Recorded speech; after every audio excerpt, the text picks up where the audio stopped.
welcome back to my channel. We are back for some Pokemon conspiracy theories. I apologize if you hear either shit in the background or my fan. It is a million degrees up in my room and I need to stay cool. So yeah, without further ado, let's get right into it. So this is 20 Pokemon conspiracy theories that will give you chills. I'm pretty sure I've read some of these in the past. I try not to make it like too similar. I try to find ones that differ from each other, but there might be a couple that I've repeated, so I apologize for that. But yeah, just get right into it.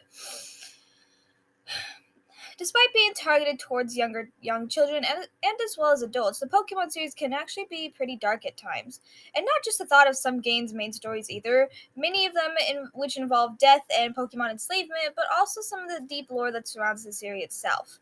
Based on the anime, manga, and games, there have been numerous creepypasta theories that have arisen from the Pokemon community, many of which have a bit of evidence to back them up, and while they may seem a bit far-fetched to some, here are a few of the creepiest Pokemon conspiracy theories to have risen to date. And I guess this has been updated.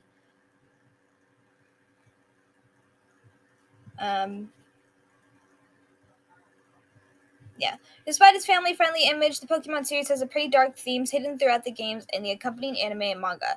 There are plenty of mysteries too, which have inspired some fans to come up with their own theories and suggestions to explain some of the inconsistencies and the question marks that punctuate the overarching narrative. Some are a lot more plausible than others, although that's not to say that they all can't be true. In likelihood, fans will never know this certain whether or not these creepy Pokemon conspiracy theories are accurate, but it can still be fun to speculate nonetheless. Number 20, Misty is dead. This one may seem a little far-fetched at first, but there's some empirical evidence that suggests that Misty is in fact dead. In episode 24 of the anime, Misty is licked by Sabrina's Haunter. The thing is, though, numerous Pokédex entries for the Pokemon suggest that a lick from a Haunter can actually be fatal. As such, it stands to reason that Misty would have died soon after that fateful lick. Her continued inclusion in the anime obviously suggests otherwise, but some fans of the show speculated that this is just a symptom of Ash's grief. As far as they're concerned, all of Misty's battles from episode 25 and the anime onwards are actually fought by Ash, who is stricken with grief for the loss of his friend, is attempting to keep her memory alive and her heartbroken Pokemon active.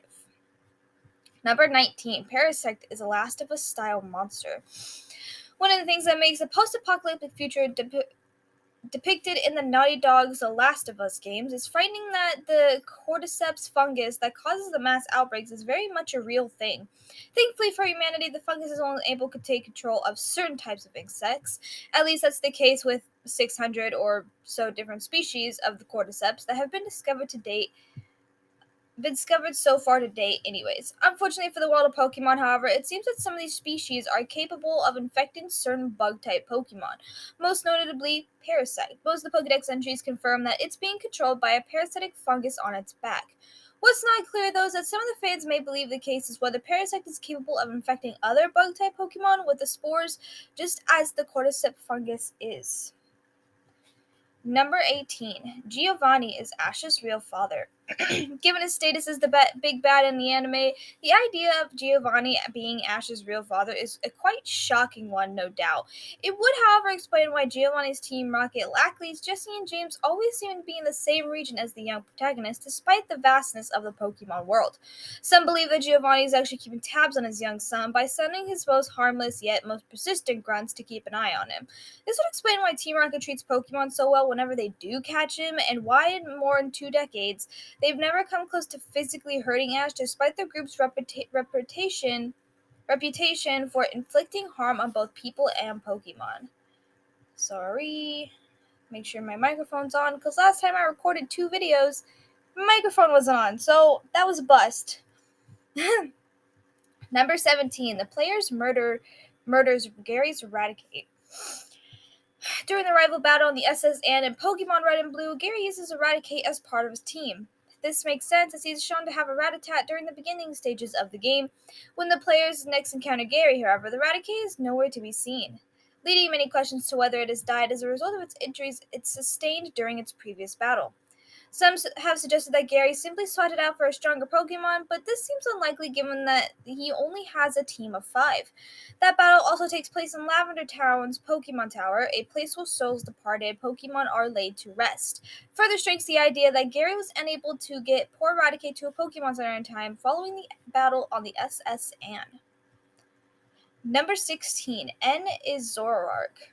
N is one of the most interesting characters that have been introduced in Pokemon Black and White, largely due to the strong connection that he shares with both trainers and Pokemon. If a fan theory is to believe, though, that there is far more to the mysterious character than first meets the eye. Many believe that N is not actually a human, but instead the Pokemon Zoroark in disguise, and there is surprisingly amount of evidence to support this idea. As well as him looking a little like the Pokemon, there are also several instances where the game players encounter Zoroark shortly before or after meeting N. There's even a point where interacting with Zoroark triggers a flashback in N, which at the very least suggests that there is a very strong bond between them. Number 15, Wobbuffet is just a tail. Oh, nice little family. There are a few fan theories surrounding Wobbuffet's tail. The first, which suggests that the Pokemon is actually an evolved form of Unknown, and that the tail is just a remnant of its previous form. The second and more popular theory is not too dissimilar, although it is perhaps a bit more difficult to believe. Some of the fan theories have suggested that Wobbuffet's tail is the main body of the Pokemon, and that large blue structure is just a decoy of sorts. This certainly explains why the tail appears to have a face of its own, as well as why some of the Pokédex entries talk about how it desperately tries to hide its tail. Number 14. Humans are an invasive species. One of the biggest criticisms people may have about the Pokemon series is that the new species of Pokemon are constantly being introduced. Though it is possible that evolution simply happens at much faster rates in the game's world than it does in reality, some players have come up with another, somewhat plausible theory that explains this phenomenon. The theory proposes that humans colonized the Pokemon planet at some point in the not-too-distant past after the Earth became uninhabitable. This would certainly explain why Pokemon are being discovered on a regular basis, as well as a fairly drastic difference between people and Pokemon. It could even shed some light on why there are so few adults in the games, with children presumably far more likely to have been rescued from the dying Earth than adults. Number 13. Humans are also Pokemon. Another theory that suggests that rather than being an invasive species, human is just another type of Pokemon. At first, this may seem a little ridiculous, but the fact that humans only make up a very small population of the total living creatures found throughout the Pokemon world could perhaps back this up. There's the fact that there are multiple versions of characters like Nurse Joy and Officer Jenny. Granted, no human character in the show has ever evolved, but then not every type of Pokemon can. Likewise, the fact that Pokemon of the same type can have different appearances further strengthens the line of this thinking. Number 12. Missing No are corrupted Pokemon. Those who played the original Pokemon games will likely remember Missing No. The glitch Pokemon allowed players to duplicate any item in red and blue. Effectively provided the players with an unlimited amount of rare candy and master balls. Though many consider it to have been a simply programming error to the remnants of a removed Pokemon, and some have other ideas about the origins of Missing No. It is long believed that a Pokemon is stored as digital data while in their Pokeballs or PC box, and one theory takes this idea a step further. It suggests that if it's stored digitally for too long, the data can corrupt and cause the Pokemon to become Missing No. Others have suggested that this could be a failed Mew clones, which also makes sense given that they show up so close to the Pokemon Mansion, where other cloning experiences have been known to take place. Number 11. Ash Ketchum is actually dead in the anime. While the anime follows Ash on his Pokemon journey, the first episode shows Ash meeting his first ever Pokemon, Pikachu. In one particular scene in the first episode, Pikachu shocks Ash and a herd of Spearows to save them both from getting attacked. But in this theory, instead of Ash getting hurt, he actually dies from the powerful thunder shock. The anime truly follows Ash as a ghost. This theory would make sense for several reasons, which firstly would justify why Ash does not age in the show and he stays 10 for the entirety of it. It also makes sense because Ash is always asking questions and is very forgetful when it comes to basic Pokemon knowledge, and this could also be that because he can't remember a lot of information in his past life. Number 10. Ditto is a failed Mew clone. This theory states that Ditto was a failed attempt by scientists to actually clone the mythical Pokemon Mew. It is stated that in the theory that Ditto was made right before the infamous Mewtwo, and there are several reasons that people think that this is plausible. Firstly, they are very similar in color, but not only that, but they both have the same shiny forms as well, which is light blue. And they both weigh 8.8 pounds. Ditto is just a blob that looks like it could be a failed experiment, but it just couldn't take the actual form of Mew. Therefore, it stays as a usual blobby self. But another piece of evidence is that both Mew and Ditto are the only Pokemon that can learn the move Transform. Number 9. Ditto was made to breed Pokemon close to extinction. One of the most popular theories about Ditto is that it's a failed experiment by scientists to try and clone Mew. But what if that was only partially true? Ditto may be man-made Pokemon, but instead of it actually being a failed Mew clone, Ditto was actually made to breed with extinct Pokemon. This theory would make sense for many reasons. Firstly, in the game, Ditto is mainly used to breed other Pokemon, but in the first Pokemon games, there's actually an area called the Savari Zone, where only some Pokemon were available, like Kangaskhan. It is assumed that because of those Pokemon were only available in that area, that they were close to extinction. It is assumed It is assumed in this theory that Ditto was made to make offspring with this Pokemon that were close to extinction to save that Pokemon breed. It really isn't such a crazy theory once all the facts have been weighed up. Does make a lot of sense, actually. Number 8. Mimikyu are dead Pichus. When Mimikyu was released, it got a lot of love for its backstory. It was always said that Mimikyu wanted to be as popular as Pikachu and is dressed up as a Pikachu. This theory dwells a little deeper into why Mimikyu wanted to dress up as a Pikachu rather than just for popularity. It states that Mimikyu is just a Pichu that passed away before becoming a Pikachu, and now that it has moved on, it still wants to evolve. The evidence to back this theory up is that Mimikyu is a ghost fairy type for the deceased Pichu. Mimikyus also know the move Thunderbolt and shares multiple moves with Pichu, which makes this theory make more sense than it should. Yeah. Check the time. Okay, we're good. Number 7. The Pokemon War killed many adults in the Pokemon world. In both the show and the game, there are multiple hints at the Great Pokemon War that had happened in the past. The Electric-type gym leader, Lieutenant Surge, talks about battling in the Pokemon War with his Electabuzz. While it never is truly talked about, there is no doubt that something happened, and even it doesn't even go into much of that. There's no doubt that the war was real, but it would make sense as to why there's not many adults in the Pokemon world and how there are mainly kids around. It is because of all the adults that went to war and lost their lives, and this is why we never see Ash's dad in the Pokemon anime, but instead his mother is shown. Number 6. Ash's dad is Pikachu. Ash's dad is never seen throughout the anime, and he's talked about by the others saying that he was a great Pokemon trainer who went out on a great journey, but that is essentially all the information that we were given about him. It is never said that Ash's father was even dead, but he is just not ever heard from. The theory is that Ash's dad was part of an experiment that would transfer a human's mind to a Pokemon's body, but the effects were irreversible. This theory isn't far from Pokemon's Detective Pikachu movie, while in the manga, a scientist named Bill accidentally switches minds with a Rattata.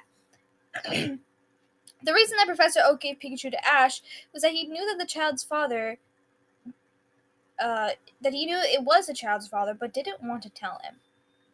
Number 5. People eat Pokemon. That's funny. In the real world, humans eat plants and animals, but what do people eat in the Pokemon world? With no real animals around and only Pokemon, it can only be assumed that people in the Pokemon universe eat Pokemon. It is already known that people drink Moo Moo milk, which is a milk from Miltank, but as far as it goes, Pokemon doesn't go into much detail about what they eat. In the anime, it is shown that Brock makes various dishes, some that even include meat in them, but where does the meat come from? It is clear that there are either animals in Pokemon that aren't shown, or that Pokemon trainers really eat Pokemon for their meat source. Number 4. Pokemon eat Pokemon. As an even darker Pokemon conspiracy theory suggests, is that trainers force Pokemon to eat other Pokemon in order to get stronger. This may sound pretty wild at first until one examines the candy system that's used in Pokemon Go. As for those who've played the game will already know, it's possible to send a Pokemon to Professor Oak in exchange for some candy. Well, the theory goes is that the candy the players receive back is actually made out of the Pokemon that they sent. Whether or not the Pokemon is ground up into some industrial machine and compacted into candy form, or subjected into some kind of magic candy candification beam like the one used in Majin Buu and Dragon Ball Z, is unclear. One thing is that for certain though is that these candies are fed to other Pokemon, which is pretty disturbing if they are indeed made from their own kind. Number 3. Cubone is originally a baby Kangaskhan. With yet another theory involving Kangaskhan, this one comes up with a twist. Kangaskhan is known to be a motherly Pokemon that always cares for its young, much like the majestic kangaroo. If theorists are to believe, though, that this bond works both ways when it comes to Kangaskhan and led to the creation of a brand new Pokemon. The story goes that one day baby Kangaskhan saw its mother killed by Team Rocket and was so overcome by sorrow that it stayed by its mother until it decayed. After it decayed, it wore its mother's skull as a hat, thus evolving into a Cubone. While the theory may seem a bit dark, Pokemon die in both the anime and the manga, and the manga is more detailed, and so it does really make sense. Number 2, the Dark Pokemon Trading Theory. In the Pokemon world, there are many Pokemon that need to be traded in order to evolve into their final forms, like Haunter to Gengar, Machoke to Machamp, etc. With that in mind, there are many players have found themselves wondering how would exactly Pokemon like Gengar show up in the wild. As far as anybody knows, Pokemon like Gengar and Machamp can't evolve without first being traded. This means that the trainer in any wild form Pokemon has either been released to the Pokemon or the trainer has passed away. While this theory is very dark, it is also very sad and probably true. And number 1, every lost child in the woods turns into a phantom. In Phantom's Pokedex entry, it states, "These Pokemon are spirits of children who have gotten lost in the forest." While it is very sad to think about, it is also highly possible that Phantom really are just ghosts of dead children who got lost and probably died afraid and lonely. Though it is possible to hatch Phantom from eggs, which many consider the Pokedex entry to be proof enough, making it one of the most several Pokemon to share a connection with missing or dead children. While Phantom may look cute, players should perhaps remember why they exist in the first place before thinking about catching this one. Um, I'm, I know that I've read a couple of these before, but it's cool to, get a little more information about it. This also makes me want to watch Detective Pikachu again, because fuck, it's such a good movie. But yeah, tell me down below about if you have any questions or any opinions on these theories. And let me know if you have a theory of yourself. And yeah, that is basically it. I hope you guys enjoyed. Everything is down in the description. Be sure to subscribe. I love you guys, and I will see you today.